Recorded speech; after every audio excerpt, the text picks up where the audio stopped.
미국은 인상을 하던 어쨌거나 긴축에 대한 기조들은 유지를 할 가능성들이 높은데 그럼 한국은 어떠냐? 넥스트 통화 정책은 이날을 바라보는 시각적으로 쏠림이 확장되고 있는 상황입니다. 거기다가 두 번째로 그럼 미국처럼 올해 하반기에 남은 국채 발행 물량이 많냐? 상반기 16조, 17조에서 하반기에는 10조 원 미만으로 떨어질 거예요. 그러면 미국과는 완전 반대인 거죠.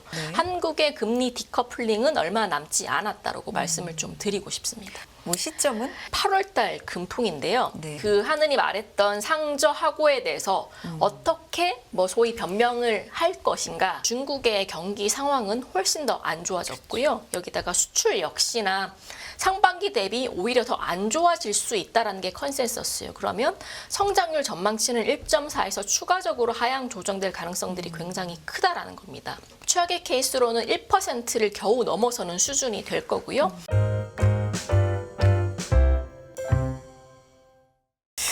자, 최근에 금리, 이 채권 금리에 대한 이야기가 좀 뜨겁죠. 네, 이 부분에 대해서 오늘 또 깊이 있는 이야기 들어보겠습니다. 수요일이기 때문에 채권으로 치유하는 수요일 하이투자증권 리서치센터 김명실 연구위원과 함께합니다. 안녕하십니까? 네, 안녕하세요. 네, 요즘 너무 질문도 많이 받으시고 걱정도 많이 좀 토로하시는 분들 많으실 것 같습니다. 분위기 어떻습니까, 위원님? 네, 최근에 미국 국채 금리가 굉장히 빠른 네. 속도로 많이 올라가고 있습니다. 뭐 그러면서 채권 시장뿐만 아니라 주식 시장에도 굉장한 부담을 주고 있는 상황이고요. 미국 국채 금리가 왜 이렇게 많이 오르냐? 그리고 이제 뭐 두 번째로 받는 질문은 그럼 이제 고점이 다 왔냐? 이런 질문을 조금 많이 받았는데요. 일단 첫 번째로 미국 국채 금리가 이렇게 많이 오르는 이유는 크게 세 가지입니다. 첫 번째로는 금리 상승을 촉발한 첫 번째 트리거는 미국 2, 4분기 GDP 성장률이었고요. 시장의 서프라이즈를 기록하면서 그동안 긴축 사이클에도 불구하고 미국의 펀더멘털이 굉장히 견고함이 확인이 됐죠.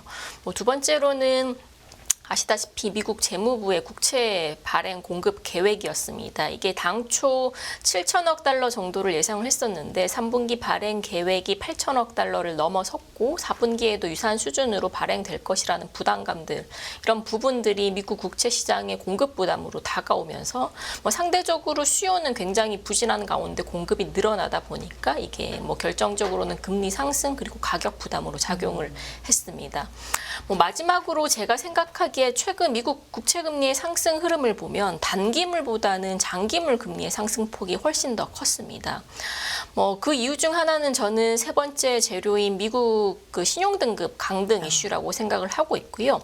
기본적으로 장기물 금리를 형성하는 재료는 물론 이제 기준금리도 있고 펀더멘털에 대한 기대감도 있지만 기간 프리미엄이라고 그래서 만기가 길어짐에 따른 위험성 금리 프리미엄이 있습니다. 아시다시피 미국 경제는 그동안 1등 국가로서 굉장히 안전자산으로서의 높은 프리미엄을 받았죠. 이게 금리에 낮게 반영이 됐던 건데 이게 생각지 못한 시종등급 강등 때문에 상대적으로 미국의 재정 상황이 좋지 않다. 앞으로도 더 안 좋을 수 있다라는 프리미엄이 장기물 금리에 반영되기 시작하면서 상대적으로 단기 구간 대비 장기물 금리가 빠르게 올랐다라고 보시면 되실 것 같습니다. 네. 그럼 문제는 이제 10년물 금리가 어제자 장 기준으로 고점 4.36%까지 올랐어요. 비록 이제 종가는 그거보다는 조금 빠지면서 4.33% 정도로 마감을 했는데 그럼 여기서 금리가 더 올라가냐? 일단은 금리가 여기서 더 올라간다고 하더라도 이상한 건 아닐 것 같아요. 왜냐하면 제가 말씀드린 것처럼 통화 정책에 대한 얘기, 펀더멘털에 대한 얘기들이 앞으로 상황이 조금 달라질 수는 있겠지만 적어도 변하지 않는 한 가지 사실은 미국 신용등급이 강등이 냈었고 두 번째로는 국채 발행이 앞으로도 더 늘어날 수 있다라는 공급에 대한 리스크가 굉장히 크다라는 겁니다. 그러면 공급에 대한 리스크들이 왜 3분기 내내 금리를 끌어올릴 수 있냐? 아시다시피 지금 중국과 일본은 자국 통화 방어를 위해서 미국 보유 국채들을 굉장히 빠른 속도로 매각을 하고 있습니다. 여기에다가 상반기 미국 은행권들 굉장히 안 좋았잖아요. 그러면서 은행권들의 자국 채권에 대한 매수 여력도 굉장히 줄어들었고요. 지금 미국 국채를 사는 기관은 이제 다른 외국인 투자자들도 있겠지만 대부분 개인 같은 변동성이 큰 수요 수요자들이 차지를 하고 있습니다. 그만큼 이전 대비 수요에 대한 그런 견고함이 한번 틀어졌었고 여기다가 3분기도 그렇고 4분기도 그렇고 국채 발행이 늘어날 수 있다라는 부담감들은 당연히 수급 공백으로 다가오면서 금리를 끌어올릴 재료로 작용할 수 있을 것 같고 뭐 4분기에 이제 국채 발행 계획을 추가로 어떻게 낼진 모르겠지만 일단 한번 반영되기 시작한 수급에 대한 불안감은 적어도 3분기까지는 미국 국채 금리의 상방 압력을 지지할 가능성이 높다라고 보고 있습니다. 네.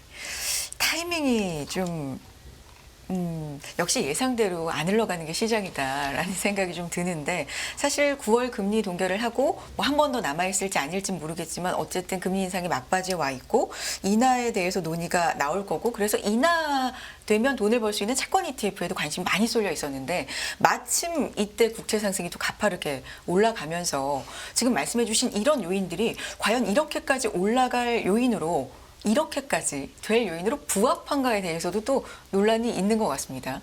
이 부분은 어떻게 그렇죠. 보십니까? 지금은 뭐 이제 작년 8월, 9월, 10월 달 이제 연준이 첫 금리 인상을 하고부터 금리가 많이 올랐죠. 거기에 대해서는 동의를 많이 하시는데 지금 이미 긴축에 대한 사이클은 뭐 9월이든 뭐 조금 더 나아가서는 11월이든 중단이 될 거긴 합니다. 연내 중단이 된다라는 게 시장의 컨센서스인데 지금 상황에서 장기물 금리가 이렇게까지 올라가야 네. 되냐라는 그런 의구심들 많으실 거예요. 저도 조금 매일매일 놀랄 만큼 금리의 상승 속도가 굉장히 가파른 부분들은 맞습니다. 다만 이제 기준금리 아까 말씀드렸다시피 최근 금리가 많이 올라갔던 테너는 단기물이 아니라 장기물이었어요. 만약에 단기물까지 이렇게 빠른 속도로 올라갔으면 이거는 조금 비상식적인 상황이라고 판단을 할 수 있는데 장기물 같은 경우는 최근 1년에 나온 재료들을 보면 하락보다는 상승을 명백하게 지지할 만한 재료들이 조금 더 우세한 점은 맞았습니다. 공급에 대한 부담감들도 그랬고 나온 지표들도 그랬고 그래서 인상 사이클이 종료될 것임에도 불구하고 이미 장단기 커브 자체가 역전되어 있기 때문에 단기물은 더 이상 움직일 공간이 없어요. 그러면 역전에 대한 정상화 시도가 나타나는 구간은 장기물 구간일 거고요. 그런 것들 때문에 뭐 과도한 통화 정책에 대한 우려감뿐만 아니라 뭐 통화 정책을 차지하고서라도 펀더멘털과 수급 때문에 장기물이 움직이기 시작했다는 거죠. 근데 뭐 뒤에서도 말씀드리겠지만 그리고 제가 이전부터 말씀드렸지만 금리 상승에 대한 흐름 자체는 동의를 하는데 결국에는 이 상승의 지속성이 언제 될지에 대해서는 가장 이제 연준도 그렇고 시장 참가자들이 가장 우려하는 부분이라고 보고 지금 당장 높아진 레벨 자체는 괜찮아요. 근데 문제는 지금 레벨 자체가 계속 유지가 되고 이게 3개월이든 6개월이든 장기화된다면 분명 이거를 견디지 못하고 불협화음이 생기는 투자 기관들이 굉장히 많아질 거예요.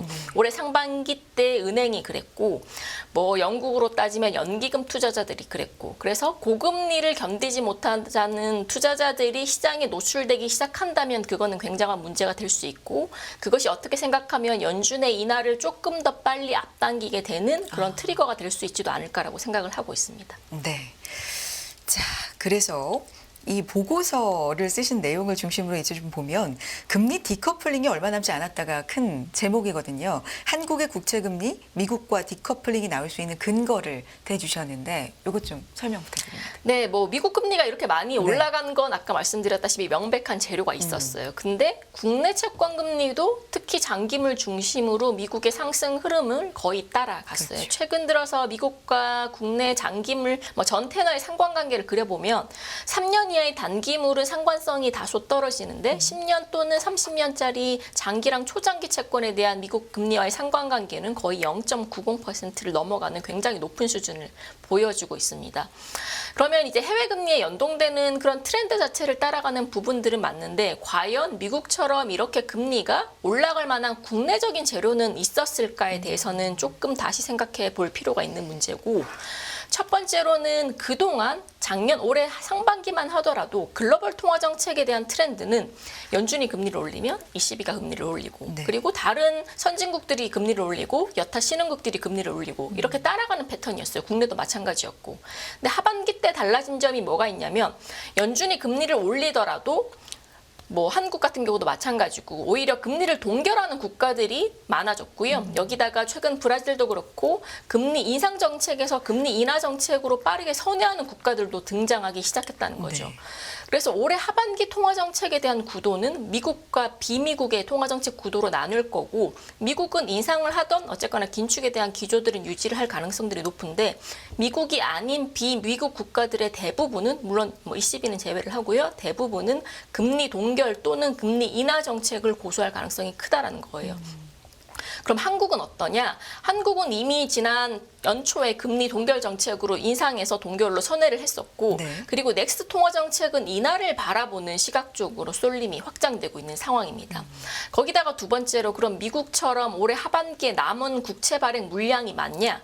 뭐 지난번 자료 통해서 제가 말씀을 드렸던 부분인데 올해 상반기까지 국고채 월별 발행 물량은 월간 한 16조에서 17조 정도였어요. 뭐 기본적으로 정해놓잖아요. 올해 기획재정부는 국채를 얼마만큼 발행을 하겠다라고 픽스된 물량이 있었고 보통 재정은 그 상반기에 조기 집행하는 그런 그 선례들이 있기 때문에 대부분 재정들이 상반기에 조기 집행되었고 그만큼 국채 발행에 대한 비중을 상반기에 늘렸단 말이에요. 그래서 상반기 때는 국채 발행을 대략 16조에서 17조 정도 하는데 그럼 남은 하반기에 발행될 물량은 어느 정도냐? 상반기 16조, 17조에서 하반기에는 10조 원 미만으로 떨어질 거예요. 그러면 미국과는 완전 반대인 거죠. 미국은 공급 부담이 늘어나는 구조인데 국내는 공급 부담이 줄어드는 구조예요. 거기다가 수요단을 보시면 뭐 제가 자료에서도 말씀드렸는데 외국인들이 원화 채권을 사는 속도가 굉장히 빨라지고 있어요. 올해 7, 8월 달만 하더라도 누적으로 12조, 13조 정도 지금 순매수 물량들이 들어오고 있는 상황이고 역대급으로 외국인들이 원화 채권을 많이 사고 있는 상황이기 때문에 뭐 미국과 비교해서는 수요단도 탄탄해지고 거기다가 발행에 대한 물량도 줄어드는 상황에서 과연 한국이 통화정책, 수급, 펀더멘탈 이런 부분들 세 가지 부분들을 다 고려했을 때 미국을 계속 따라갈 만한 이유들은 저는 없다라고 보고 있어서 네. 한국의 금리 디커플링은 얼마 남지 않았다라고 말씀을 좀 드리고 싶습니다. 얼마 남지 않았다는 건 그럼 그 기준은 뭐 시점은 어떤 게 될 수 있을까요? 일단 굵직굵직한 재료들은 지나가야 된다고 생각을 하고 있어서 뭐 8월 달 말에 이번 주 예정된 잭슨홀 미팅 그리고 9월 달 예정된 9월 FOMC에 대한 그런 이벤트들의 연동이 일시적으로 될 수는 있다라고 보고 있어요. 그래서 제가 지금 한 가지 주목하고 있는 부분들은 8월 달 금통인데요. 네. 8월달 금통위 때 기준금리 결정뿐만 아니라 이제 수정 경제 전망이라고 그래서 이제 올해 연간 한국은행이 물가와 성장률을 얼마만큼 전망하는지 수치들을 찍어줍니다. 뭐 지난번 직전 5월달 전망이 성장률 전망치가 올해 1.4였고요. 물가가 3.5였어요. 그리고 그때 1.4라는 성장률 전망치를 찍으면서 하느니 강조한 부분 중 하나가 비록 상반기에는 국내 경제가 좋지 않았지만 하반기부터는 중국의 경제가 살아나면서 국내 성장률이 상저하고의 흐름을 보일 거다. 그리고 수출이 굉장한 역할을 할 것이다. 수출에 내부적으로는 반도체 경기 사이클 역시나 국내 경기 회복에 일조를 할 것이다. 이런 식으로 강조를 했단 말이에요. 네. 근데 세 달이 지난 지금 봤을 때 중국의 경기 상황은 훨씬 더 안 좋아졌고요. 여기다가 수출 역시나 상반기 대비 오히려 더 안 좋아질 수 있다는 게 컨센서스예요. 그러면 성장률 전망치는 1.4에서 추가적으로 하향 조정될 가능성들이 굉장히 크다라는 겁니다. 물론 이제 수치를 제가 말씀드리고 싶어가지고 뭐 계량적인 통계적인 자료를 조금 인용하자면 중국의 성장률이 1% 정도 떨어지면 대략 한국의 성장률은 0.2에서 0.3%포인트 조정을 받는다고 해요. 그럼 올해 중국이 연초에 계획했던 중국 성장률이 5에서 5.5 정도예요. 근데 지금 시장에서 나오는 얘기는 4% 중반도 사실상 힘들어질 수 있다라는 얘기들이 나오고 있어요. 그럼 1% 정도가 떨어질 거기 때문에 한국은 대략 뭐 최소 0.2에서 최대 0.3 정도까지는 추가적으로 더 떨어질 여지가 있다라는 거죠.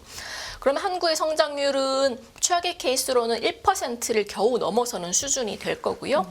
그러면 이제 1%의 성장률을 지금 바라보고 있는 입장에서 8월 달에 정말 1.1이라는 숫자가 찍히면 그때부터는 디커플링이 만들어지는 시점이 발생을 할 수가 있는 거고 만약에 한국은행이 굉장히 보수적인 입장에서 8월 달에도 경제 성장률 전망치를 수정하지 않는다. 네. 그러면 이제 다음에 넥스트 일정인 11월이 있겠죠. 11월 달에 한 번 더 성장률 전망치를 조정하면서 그때 금리 변곡점들이 만들어지지 않을까라고 생각을 하고 있습니다. 그러니까 금통위를 지금 앞두고 있는 상황에서 금통위에서 기준금리를 이번에도 동결적으로 그쵸. 우세하잖아요. 네. 그것보다도 네. 이번에는 경제성장 전망치. 과연 네. 그 하느니 말했던 상저하고에 대해서 어떻게 뭐 소위 변명을 할 것인가가 가장 큰 관전 포인트가 될 것 같아요. 근데 뭐 예상해 보면 좀 몇 가지 명백한 이유들이 좀 뻔하지 않습니까? 네. 뭐 중국을 말씀해 주신 그렇죠. 뭐 네, 그게 비롯해서. 가장 큰 네. 이슈일 것 같고, 근데 비단 중국은 지금 이슈뿐만 아니라 앞으로 부동산 경기와 관련해서 조금 위험한 그런 기업들이 순차적으로 나올 가능성들이 굉장히 높잖아요. 그러면 지금뿐만 아니라 올해 하반기 내내 중국은 계속 이슈가 될 건데 여기에 대해서 한국의 펀더멘털과 수출 경쟁력이 얼마만큼 훼손이 될 수 있는지를 예측하는 게 가장 중요하지 않을까라고 보고 있습니다. 수출 데이터도 이제 말씀을 해주신 김에 나왔는데 11개월 연속 감소세는 거의 뭐 확정적이지만 이 감소 폭이나 이런 걸 좀 더 봐야 된다. 뭐 조업일 수도 좀 따져 본다면 뭐 그래도 그렇게까지 부정적이진 않다 의견도 있고 잘 모르겠습니다. 이것도 어쨌든 안 좋은 상황은 맞잖아요. 네, 맞습니다. 일단은 뭐 상반기까지는 마이너스 때 두 자릿수를 기록을 했고 하반기 때 이제 뭐 기저에 대한 부분들 그리고 중국에 대한 효과 그리고 뭐 일시적으로는 조업일수에 따라서 숫자들이 조금 등락이 나올 수는 있어요. 근데 저희가 보는 건 월간 수출액에 대한 그런 YOY 또는 MOM 변화율이 아니라 기저적으로 수출이 올라오고 있는 흐름들이 확인이 되는지 여부가 중요한데 그게 뭐 기존에 예상했던 그런 컨센서스는 3분기 초에서 뭐 적어도 3분기 중반까지는 그런 흐름들이 관측이 될 거다라는 게 뭐 시장의 생각이었지만 그게 이제 중국의 성장률 침체 속도가 굉장히 가팔라지다 보니까 그 시기들이 뭐 3분기도 어렵고 4분기 또는 내년으로 계속 이연이 되고 있는 상황인 거죠. 네. 채권 그러면 투자자분들 혹은 생각을 하고 계신 분들 중심으로 좀 얘기를 해보면 지금 고민이 진짜 많으실 분들이거든요. 이 채권 투자를 하시는 분들. 오히려 지금이 조금 더 싸게 살 수 있는 구간이다. 역발상으로 그런 얘기들도 좀 나오고 있는데 그 부분은 어떻게 보십니까? 네, 제가 어제도 이제 전화를 받았어요. 네. 이제 저도 이제 기관 투자자들 고객들도 있지만 이 리테일에 있으신 개인 고객들도 채권 투자에 굉장히 관심이 많으신데 뭐 아무래도 지금도 이제 방송이다 보니까 개인 고객들에 대한 채권 투자 시각들에 조금 중점을 맞춰서 설명을 드리면 일단 개인들이 채권을 사는 주 종목은 딱 두 가지 군으로 나뉩니다. 첫 번째로는 절세 효과를 누릴 수 있는 저쿠폰의 장기 국채를 네. 매입을 하고요. 두레이션이 긴. 그렇죠. 네. 그리고 두 번째는 이제 상대적으로 만기는 짧되 뭐 예를 들어서 크레딧 채권, 예를 들어 신용에 대한 위험도가 국채 대비 다소 높거나 또는 만기가 짧대 조금 고금리를 가져갈 수 있는 국고 채권에 투자를 하는 경향들이 있습니다. 뭐 둘의 경향들을 따지면 하나는 뭐 금리에 대한 매력은 상대적으로 낮을 수는 있지만 절세 효과를 누리겠다라는 고수익 투자자들이 주로 사는 채권들이 있는 거고요. 두 번째로는 이제 저 같은 이제 채권 투자를 해서 뭐 적금보다는 조금 높은 수준의 그런 이자율을 조금 가지고 싶다. 그런 입장에서 상대적으로 만기가 짧대 금리가 높은 채권들에 투자를 하는 거죠.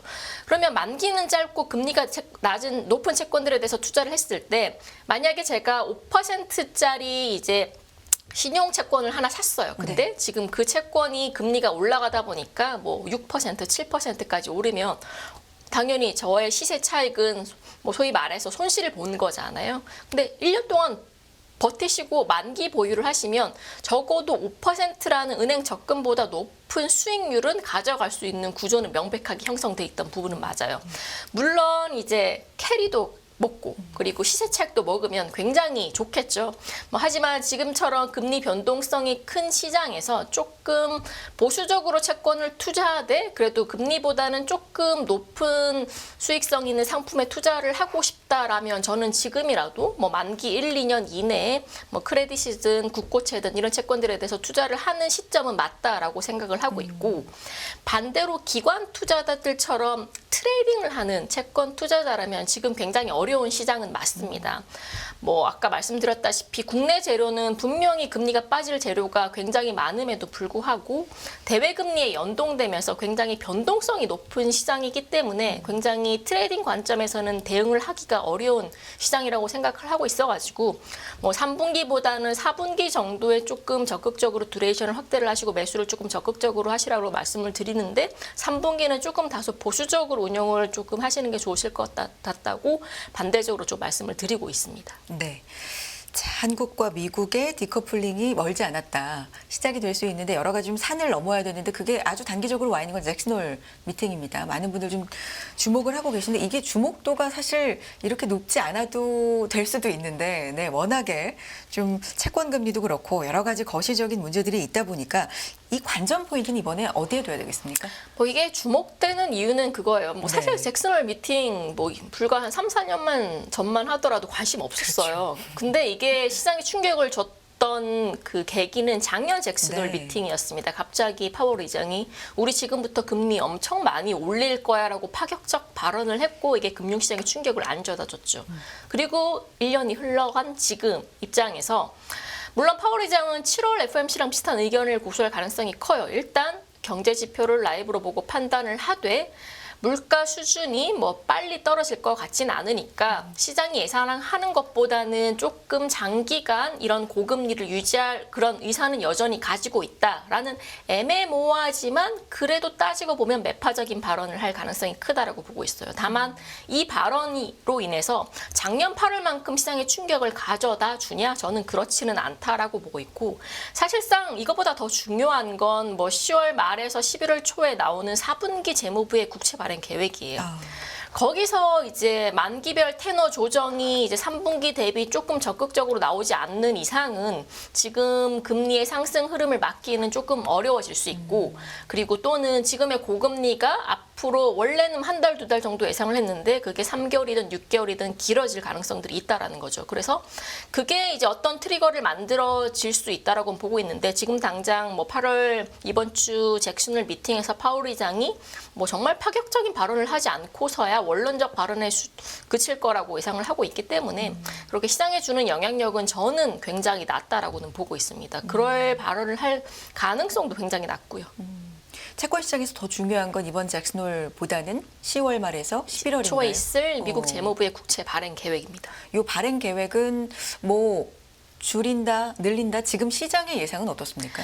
뭐 시장의 예상은 사실 뭐 3분기 수준으로 발행을 할 수 있다 정도만 형성이 되어 있고 근데 발행의 총량 자체가 늘어날 거라는 건 저희가 6월 달에 부채한도 협상 상향 이슈 발표 나면서 다 공감을 하고 있던 문제였어요. 근데 장기 금리가 이렇게 흔들렸던 이유는 사람들은 단기 쪽 국채가 많이 발행될 줄 알았는데 생각보다 10년 이상의 장기 쪽 국채 발행이 너무 많았던 거죠. 그래서 이번 뭐 10월 말이든 11월 초에 발표된 4분기 국채 발행 계획에서 만약에 이제 장기랑 초장기에서 단기로 발행 비중을 조금 적절하게 분산해서 조정을 한다면 지금의 금리에 프라이싱된 국채 발행에 대한 부담들은 조금 줄어들지 않을까라고 생각을 하고 있고 저도 개인적으로는 그럴 가능성들이 크다라고 보고 있어요. 아까 말씀드렸지만 지금 금리 레벨 때는 연준의 심각성에 그렇게 중요하진 않아요. 금리가 올라갈 수도 있는 거죠. 근데 올라간 금리가 이게 장기간 유지가 된다면 이거는 분명한 연준의 고민거리라고 그리고 미국 정부의 고민거리라고 생각을 하고 있습니다. 위원님 장기의 기준은 그러면 어느 정도일까요? 뭐 장기로 저는 간다. 이제 보통 이 금리 변곡점을 뭐 3분기 말에서 4분기 초 정도로 생각을 하고 있는데 그게 아니라 올해 말 그리고 내년 초까지도 뭐 적어도 지금 시점에서는 한 5개월, 6개월 정도까지도 고금리의 수준이 유지가 된다라면 그건 문제가 되는 거죠. 그래서 한 2, 3개월 정도는 이렇게 될 수 있지만 네. 이게 그 이상 넘어간다. 네. 그러면 그때부터는 그러면 네. 뭐 제2, 제3의 SBB 같은 중소형 은행들의 파산이 나오지 않으라는 법은 없을 것 같아요. 이런 부분까지도 네. 좀 보겠습니다. 오늘 여러 가지 얘기를 해주셨는데 마지막으로 뭐 못다한 말씀 요약적으로 한마디 부탁드립니다. 채권 시장에서 지금 이 부분을 좀 중요하게 보자. 네, 일단 채권 시장 굉장히 어렵습니다. 이렇게 어려웠던 적이 뭐 제가 한 13년, 14년 정도 일하면서 없었던 것 같은데요. 그만큼 이제 저도 그렇고 투자자들도 그렇고 많은 고민이 있으실 것 같은데 이 어려운 국면들이 뭐 저는 그래도 한 2, 3개월 정도는 조금 더 유지된다라고 보고 있기 때문에 뭐 당분간은 금리와 경제와 연관된 투자를 하시는 분들은 조금은 보수적으로 투자를 하셨으면 좋겠다라고 말씀을 드리고 싶고, 다만 어려운 부분들은 맞는데 분명 투자의 기회 측면에서는 분명한 메리트가 있다라는 부분들은 맞고요. 그게 뭐 이자 수익이든 아니면 뭐 캐리에 대한 메리트든 투자 시점이든 그런 부분들은 분명 존재하고 있기 때문에 뭐 그런 성향의 투자자라면 지금의 투자 시기를 조금 한번 잘 캐치를 하시는 게 좋으실 것 같다 생각을 하고 있습니다. 좋은 말씀 고맙습니다. 하이투자증권 리서치센터의 김명실 연구위원 함께했습니다. 위원 고맙습니다. 네, 감사합니다. 네, 굿모닝 인포맥스 오늘 저희가 준비한 내용은 여기까지입니다. 내일 다시 인사드릴게요. 여러분 고맙습니다.